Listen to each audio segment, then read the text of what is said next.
Hello artists, it's me, Miss M. Pigment and I are back with another lesson. This lesson, we'll be learning about Indigenous peoples art and focusing on the element of art highlight, space.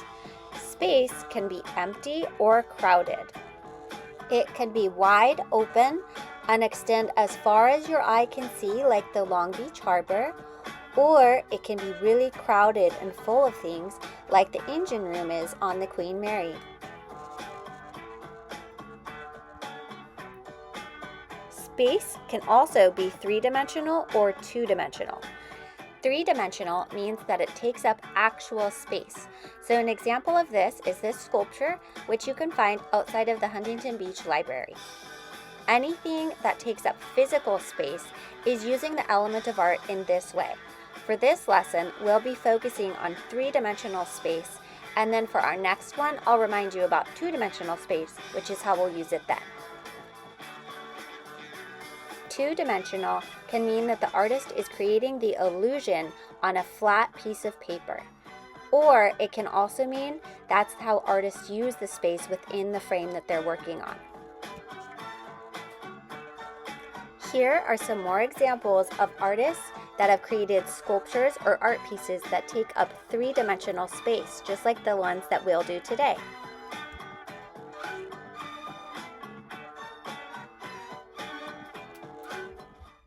For your assignment, you will create a basket using a basket weaving technique. Although many Indigenous people used basket weaving, the Cherokee Nation is probably the most famous for it. This is the area of the United States where the Cherokee people were. Basket weaving is an ancient tradition that was passed down for generations. It has become an integral part of the Cherokee culture, and it is now a part of their prehistoric and modern history as well. The Cherokee people wove their own baskets. They used them to catch fish, and store and carry food, store clothing, and are even used in some ceremonies. There are two common methods for Cherokee weaving techniques. There is a single weave and a double weave. The Cherokee call them over two, under two. The baskets were made out of river cane, white oak, and honeysuckle.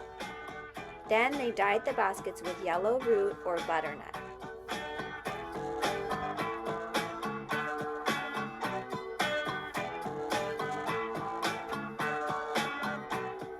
For your basket, you want to begin by folding in each piece of your cardboard base. This is going to help you create the form of your basket. Then you'll use one of the yarns that we bring to your class, and you'll tie it onto your base to get started.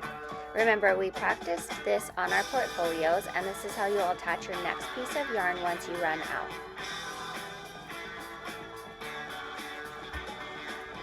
Once your yarn is attached, then it's time to start weaving and alternating through each piece of your base. Your IA will demonstrate this for you in class, but remember the Cherokee technique. Over, under, over, under. Say this out loud as you go each time through your basket.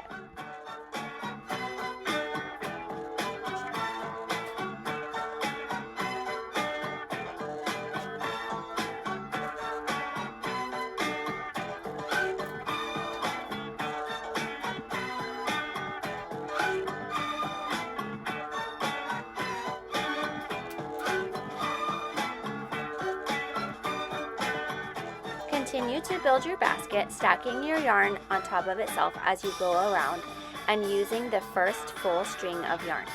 Once you run out, then you can decide if you want to change colors or keep the same color.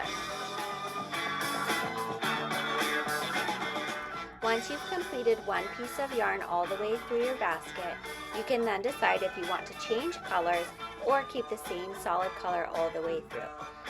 Whichever color yarn that you decide to go with, you want to tie a knot just like we practiced on our portfolios to connect the two pieces of yarn. You can trim the ends at the end of the project or as you go, and then continue on with the over-under technique.